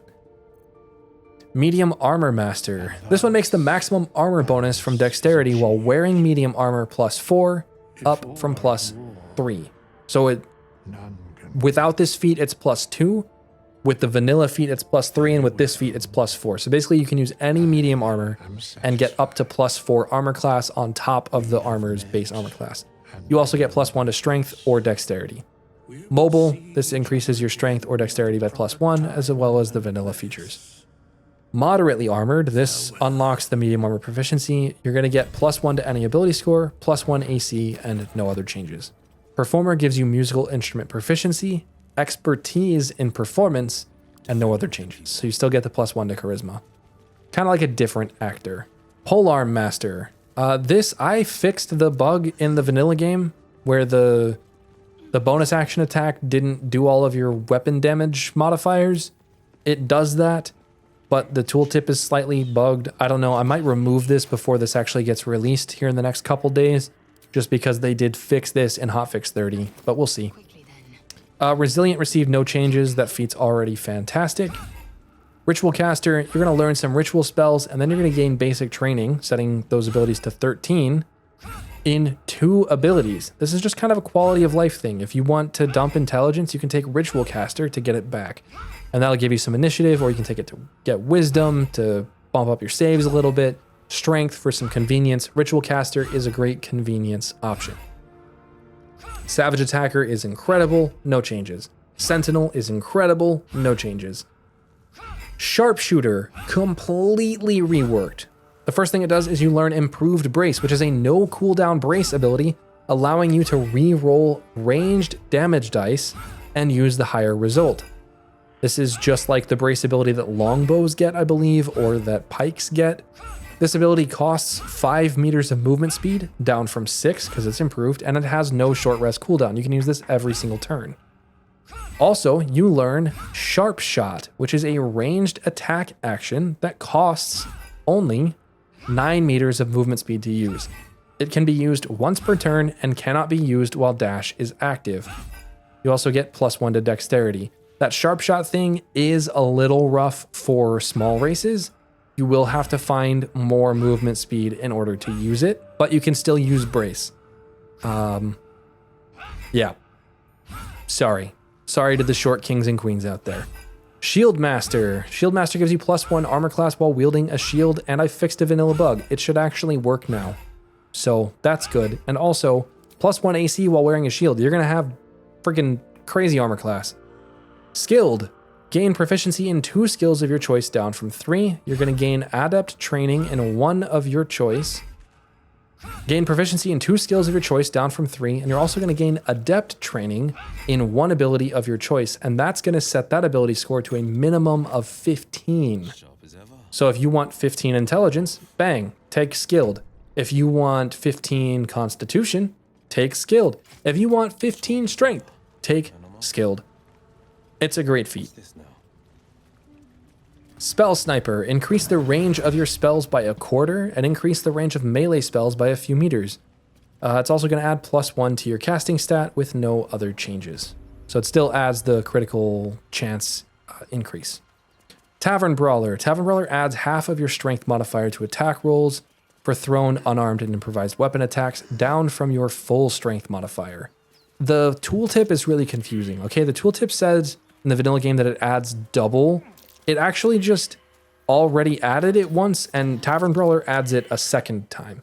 So this isn't taking double down to half. This is taking double down to 1.5. So it's a reduction in accuracy, but it's not a huge reduction. This feat also, though, detaches the damage you do from your strength modifier. So the increased damage for these attack types is now going to scale from 1d4 to 2d4 to 3d4, alongside cantrip scaling levels at 1, 5, and 10 respectively. So in the early game, Tavern Brawler is going to add a couple points of accuracy and 1d4 damage. And then it's going to add a little more accuracy later on when you get more strength and 2d4 of damage, and so on. A lot of the power is now tail end, and it's not quite as strong at the high end, but it's still really good. Next up, Tough. We added 1 flat damage reduction. That's it. In the version of this mod on the consoles, that is 2 flat damage reduction. It's a little overpowered because there's so many sources of it available. This is just going to be 1 this time. Warcaster gets +1 to any spellcasting ability, and Weapon Master gets a pretty neat effect. You cannot roll lower than a 5 on a weapon attack roll. So if you build your weapon attack bonus sufficiently high, you can guarantee that you'll hit. You'll no longer critically miss. So Weapon Master can be pretty neat. It's still not a great feat. I don't actually know if anyone is taking it, but it's pretty good. I actually especially like this one on the 4 Elements Monk, just so you know, because you can get a proficiency in a weapon, like a greatsword if you want it. So it's cool. There are 11 new feats in this mod as well. So let's go over those. The first one is Fighting Initiate. This gives you +1 to strength or dexterity, and you get to choose a fighting style from the fighter list. And I believe you can take this feat more than once if you would like, so you can really become the fighting master. Light Armor Master. While wearing light armor, you gain +1 to your armor class, your attack rolls, your spell save DC, and your initiative. There are very few, if any, good light armors in the game. The only one that I can think of is the Ballast Armor, and maybe a couple Druid armors in Act 3. That's about it. So if you're going to wear light armor, you deserve a bonus. So you take this, it gets you all of your offensive stats, a little bit of defensive stats, and initiative. It's one of the few ways that you get to increase your initiative through this without just adding to your intelligence. Deadly Alacrity. Reduce the number you need to roll a critical hit by 1. Increase any ability score by +1. And this can only be taken once. Flight. This is possibly my favorite feat. It grants the ability to fly at will. Period. And you get +1 to any spellcasting ability score. The actual tooltip in this just says, you've learned how to fly. Somehow. It's great. I love it. Flight's my favorite. It's also, flight is like so unavailable in Act 1 other than being a storm sorcerer. And this makes it a little more available to people. And it's kind of a counteract to Athlete, which lets you jump and basically fly. Next up, Insightful. +1 wisdom or intelligence, and gain expertise in insight and investigation. This is kind of like Actor, but for wisdom and intelligence instead of charisma. And it's really cool. This has a really fun use inside of dialogues. I really enjoy it. Zealot. This is probably the most powerful of the new feats. You get to pick a god. So you get to pick a passive that says you worship one of the gods, whatever. And then you gain +1 channel divinity charge, and you learn a unique to this feat channel divinity called Zealous Wrath, which allows you to maximize any damage roll at the cost of a channel divinity charge and a bonus action. So this is like the Tempest Cleric maximizing damage effect, but you can do it on anything. It just costs a bonus action, and you can do it as many times as you have channel divinity charges available. So if you're a cleric and you take this, you'll get an extra channel divinity charge to do whatever you want with, and it can let you deal a crap load of damage. Just a crap load. So have fun with that. Next up, we've got Devious. This gives proficiency in stealth and sleight of hand, and you also learn cunning action hide, and it gives you +1 dexterity, intelligence, or charisma. So you can choose from dexterity, intelligence, or charisma, and then you gain some roguish features. Power Nap. This is a pretty funny one. I don't know if this is any good, but I made it because I like rangers, and I want to use ranger spells. And ranger spells, there's like, you only get a few of them. So, yeah. Anyway, it restores all level 1 spell slots or warlock spells once per day. That's it. So you just take a power nap and it gets you all your level 1 spell slots or all of your warlock spell slots once per day. So the use case for me is to use it on a ranger, and if I'm out of hunter's marks, I can get them back. Or if I want to use ensnaring strikes, I can get them back. But it's expensive and costs a feat. So is it worth it? Maybe, maybe not. I could just long rest. I don't know. Next up, Magic Initiate Paladin. Paladins are casters. They should get some Magic Initiate in there. This lets you learn a level 1 Paladin spell slot, and you can use it once per short rest. Not gonna lie, I made this specifically so I could get Divine Favor. That's it. You gain basic training in Charisma, setting it to 13, and the bonus feature is you get 4 Lay on Hands charges and the ability to use them for their healing abilities. But this version of Lay on Hands scales with your character level, not class level. So you can get this feat as a Paladin, and you can use Lay on Hands quite a lot per day. It's a lot of healing if you wanted to double up. Magic Initiate Ranger. This one, you gain a level 1 ranger spell usable once per short rest. Basically, you're probably going to take this for Hunter's Mark, but good berries can also be very nice. And you gain basic training in Wisdom, setting it to a minimum of 13. You also gain a +1 bonus to attack rolls and a -1 to damage taken. So this can be a very good all-arounder feat, because being a ranger would be very good all around. Finally, the feat you've all been waiting for, Reckless. Gain an additional bonus action at the cost of a -3 penalty to all saving throws. This is how you save those builds that use the extra bonus action. Your offensive prowess is gonna go up with Reckless because you don't take 3 levels of Rogue to get that feature anymore. But your defensive abilities are gonna go down. You're gonna take a penalty to your saving throws. That's gonna be all of them. Constitution, Charisma, Intelligence, Wisdom, Dexterity, Strength. Doesn't matter what it is, you will have a permanent -3 penalty to all saving throws because you're just a little bit reckless. Luckily, if you need that extra bonus action, you're probably killing everything before it can ever do anything to you, so I don't know if it matters that much, but it will make this a higher risk, higher reward playstyle, which I think is a very fun change. Oh my gosh, guys, we're on the last bit right here. How long has this been going? Holy crap, I've been talking for 2 hours straight. I recorded the tier list earlier today too, so this is like 3.5 hours straight of talking. My throat is destroyed at the moment. Final changes, these are miscellaneous changes. I have increased enemy health on Tactician and Honor difficulties. Enemies are going to have 45% bonus health instead of 30% increased health. This is just because we've added some extra damage and ability to deal damage in this. This is going to make them a little bit tankier, a little bit more balanced. I think the power level is still probably a little bit higher than it is on the base game, but not if you were abusing the base game. Everything you're doing in this mod, you could do in the base game just as bad, if not worse. So, you know, whatever. 2-weapon fighting style. This received a buff. This fighting style now gets an extra attack for offhand attacks at level 5 and beyond. So now you can attack with your offhand, and it'll glow and light up just like extra attack, and it'll let you attack again. So your left hand can attack twice. This works with the fighting style passive and the gloves that give the fighting style passive. Awesome. Radiating Orb has been nerfed. The maximum stacks are now 5, which is still insanely good. But the -10 or -7 or whatever it was before was just way too good. So Radiating Orb has been nerfed. Arcane Acuity's gotten the same treatment. It is now 5 instead of 7 or 10. The Elixir of Hill Giant Strength no longer sets your strength to 21. It now increases your strength by 4 to a maximum of 30. And the Cloud Giant Strength Elixirs do the same thing, but it's by 7. So if you're not building strength, if you're dumping strength, this is a huge nerf. But if you build to 16 strength, this is going to be the exact same as if you were using the Hill Giant Strength before. But if you max out your strength, I think your top end is higher now than it was. We're on the last page. Tenacity. This is the effect that like allows certain weapon types to deal damage even if you miss.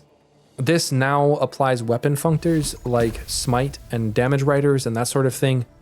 But it also no longer has a flat value. The damage formula for this is that it deals your main hand melee weapons damage divided by 3, and then all of the writers in full. This I had to change because Smite was being consumed when Tenacity hit. Like a channel oath charge was being consumed when Tenacity would hit, but it wouldn't deal the damage, even though it played the sound effect. So I don't know what was happening there. There's a weird bug. So I just changed the way Tenacity works in order to fix that. Next up, I fixed the Blood Guzzler Garb, Linebreaker Boots, and Cap of Wrath, and Enraging Heart Garb tooltips, and made them all work as they say they're supposed to work. Enraging Heart Garb, especially, it actually works. It generates 2 turns of Wrath each turn, and because Wrath decreases by 1 turn automatically, after the first turn, you'll gain 1 stack per turn. So this does actually add, but it doesn't just like set it to 2 and then done. You know, it's not like Arcane Acuity Elixirs. This will actually add over time. So over time, you'll end up with like 5 or 10, however much this stacks to, extra damage that Wrath can do. So that's kind of cool. Finally, I made this change kind of last minute. I don't know why I started changing gear, but I did. The Adamantine Scimitar now unlocks a new action called Adamantine Speed. While not dual wielding, you can make an additional attack at the cost of a bonus action. This is just a variant of the Duelist Prerogative, but you unlock it in Act 1. So you can have kind of a fun dueler build. Next is the Adamantine Longsword. This deals 2d6 damage while wielded with both hands. So it's a great sword when you wield it with both hands, and 1d10 damage while wielding with one hand. So this is a fantastic weapon now. It's basically a great sword. get it. It's going to be one of the best monk weapons in the game. It's going to be really good for a longsword fighting style Lae'zel, and it's really strong. I still don't know if this is better than taking an adamantine armor, but the opportunity cost is so high that these weapons needed a buff. Finally, the adamantine mace. This now deals 1d10 base damage, and it unlocks the Heartstopper weapon ability, which is the Morning Star weapon ability, which is effectively a stun. Like you just get a stun once per short rest, and it unlocks tenacity, which if you remember, we just changed. These three are now, I think, very good weapons. Okay, oh my gosh, that's 20 pages and 2 hours, and I have to edit this. This is going to be so fun. Guys, if you made it this far, you are a champion. What a day. You must be a Skinny Cheeks fan from ESO, because he goes into like 4-hour patch note videos, 6-hour patch note videos. That's what we just did. Thank you, everyone. If you enjoy the mod, please drop a like, drop a comment. I would appreciate it. I will see you all in the next excuse.